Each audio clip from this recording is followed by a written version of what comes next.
Hello and welcome into the Locked On Wolves podcast. We are live on the postcast following the Timberwolves loss. And we're going to go live here in just a moment. Marney Gellner of Valley Sports North joins the show to break down the game. The Locked On Wolves postcast starts right now. You are Locked On Wolves postcast, part of Locked On Sports Minnesota. Your team every day.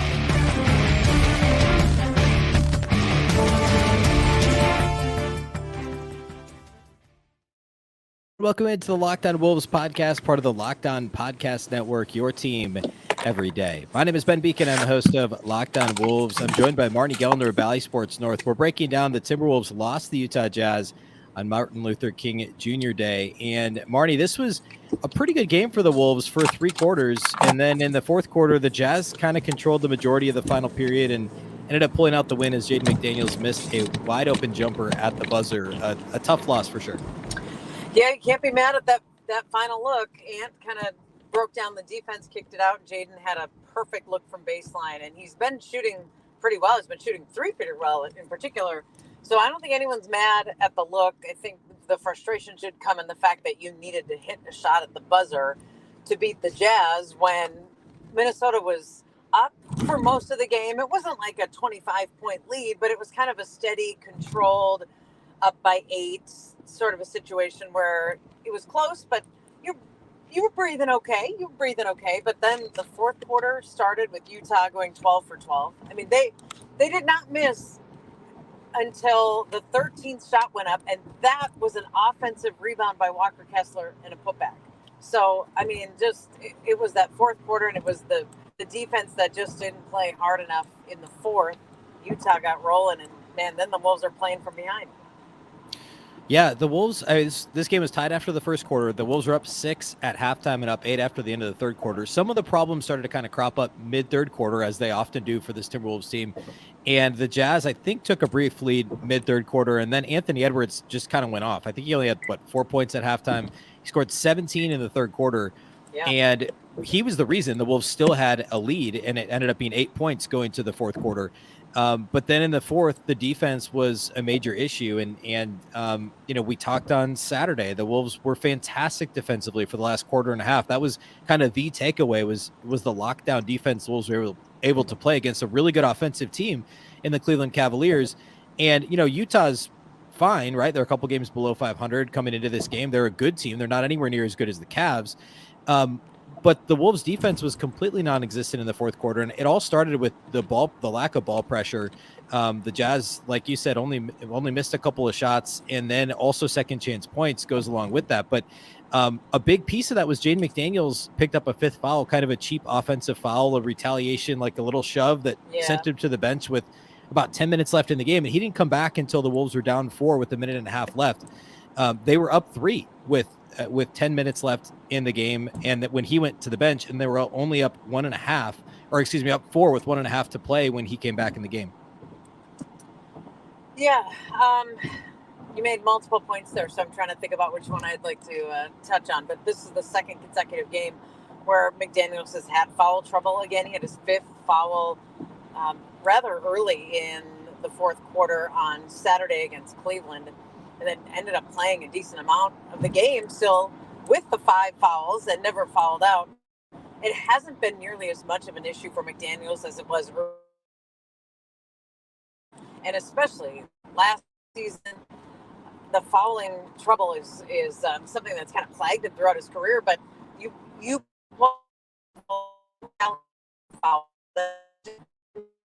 call when you can his frustration. We replayed that play just to show everyone why McDaniels was so upset and why he ended up pushing. Was it Clarkson? I want to say on that. I think so. Yeah. Yep. And you can't blame him, but I mean, you also can't lose your composure in that moment. But at the frustration level when he gets some of these ticky-tack fouls has got to be off the charts, and some of them are legit, like this one here. But you have to also realize referees are human, and those things are going to happen, and you have to be able to keep your composure because that hurt his team. I mean, that was a significant issue in this game. Rudy Gobert played 5 minutes. He left with the sore groin again in the first quarter. He played 5 minutes. That's it. We needed defensive help. We needed Jaden McDaniels on the court for the Wolves.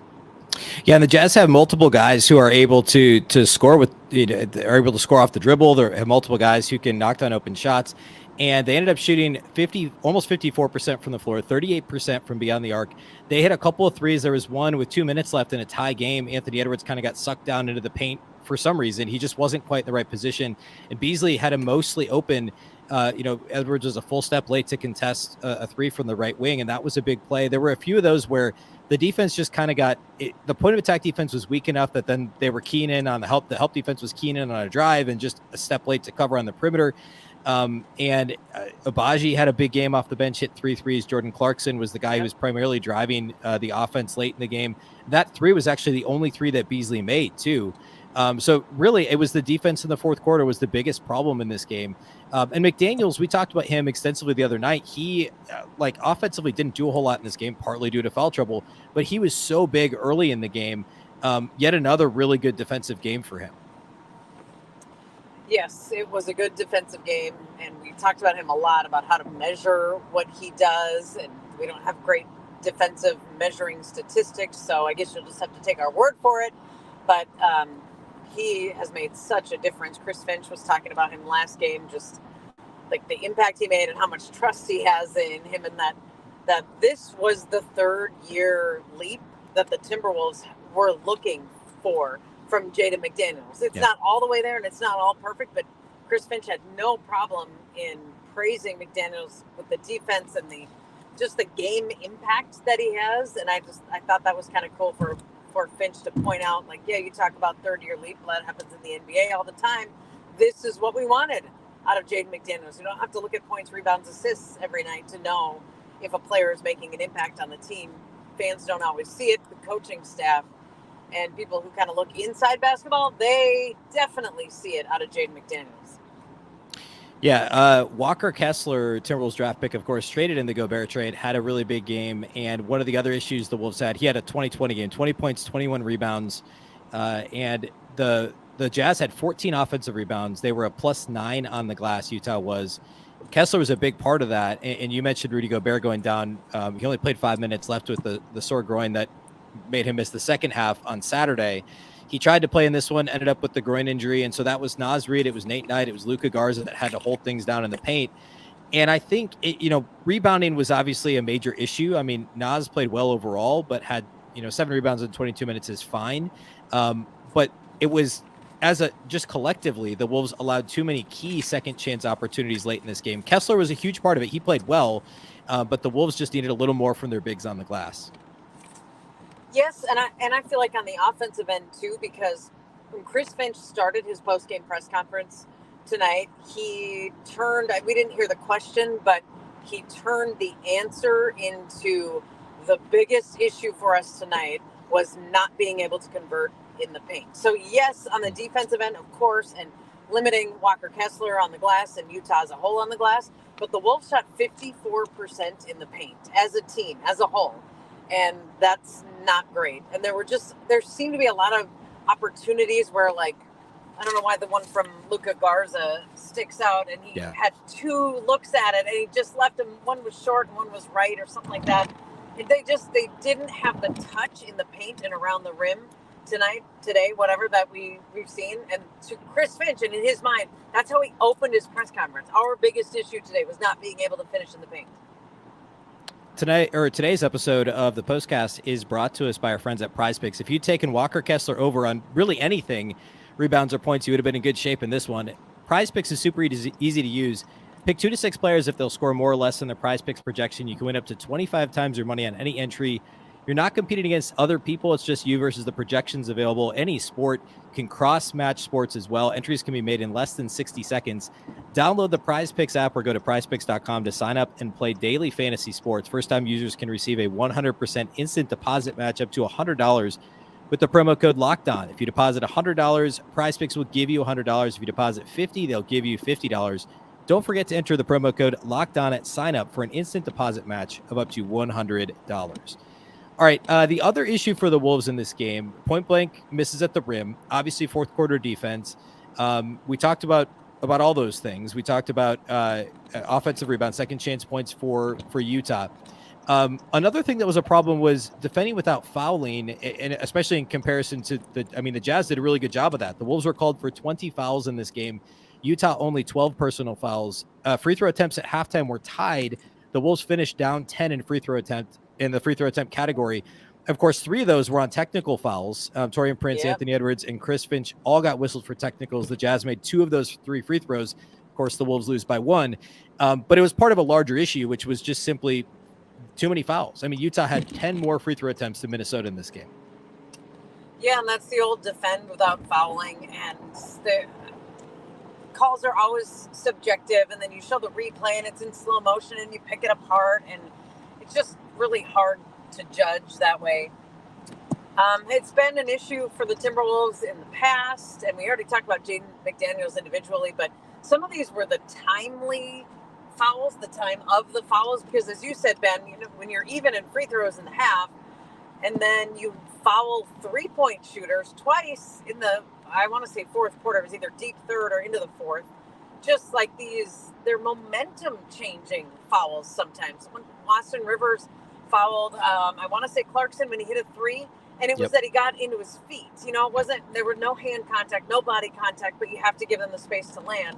And fouling a 3-point shooter, especially when he makes the 3. Yep. Now you're giving someone 4 points on one possession. It's just such a significant momentum swing. So I feel like it's not just the number of fouls, it's when they happen, or at least in this game, that was a big difference. Yeah, we should also talk about Kyle Anderson and his triple-double in this game. It was his second career triple-double. He was fantastic, probably the Wolves' best all-around player in this game.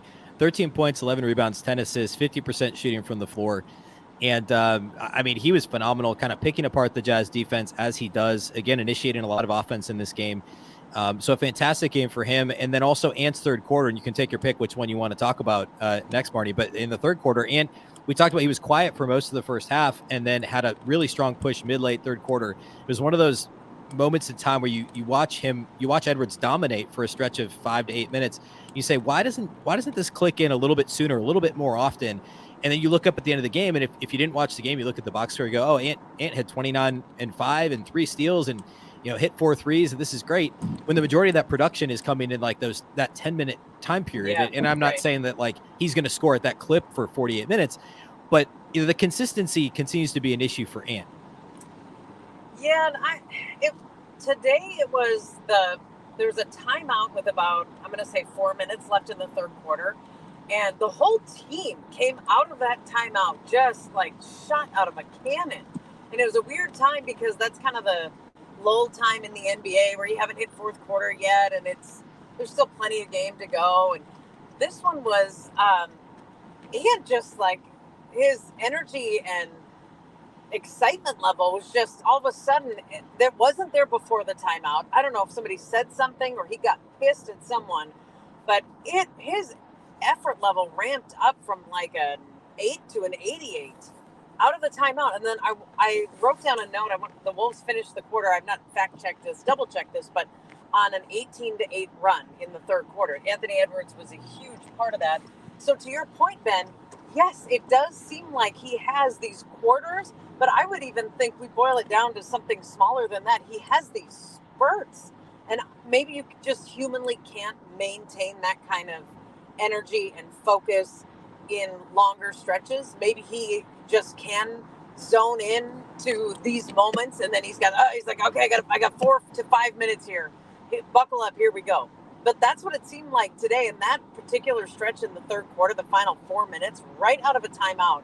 The Wolves took a pretty decent lead. What were they, up 6 or 8 after 3 quarters? Yeah. And you're like, okay, 8, yeah. Okay, now we're breathing a little easier. Of course, then things turned again in the fourth. But man, did Ant have an absolutely dominant 4-minute stretch. Next up for the Wolves, they take on the Denver Nuggets at Denver on Wednesday. They go back out on the road. And since the Wolves beat the Nuggets, 2 weeks ago now, Denver's won 6 straight games. They do play Tuesday night. So Denver will be on the second night of a back-to-back on Wednesday against the Wolves. But, who knows on Rudy Gobert? He obviously tried to fight through it a little less than 48 hours later. So we'll see how he is Wednesday night. But the Wolves will take on the Nuggets in Denver. We'll, of course, go live after that game as well, about 45 minutes following. It is a late tip at 9 p.m., but we will go live following that game as we always do on the Locked On Sports Minnesota YouTube page. We also post the audio from the show on the Locked On Wolves audio feed, so be sure to check it out. A big thank you for watching, a big thank you for listening, and we'll catch you next time.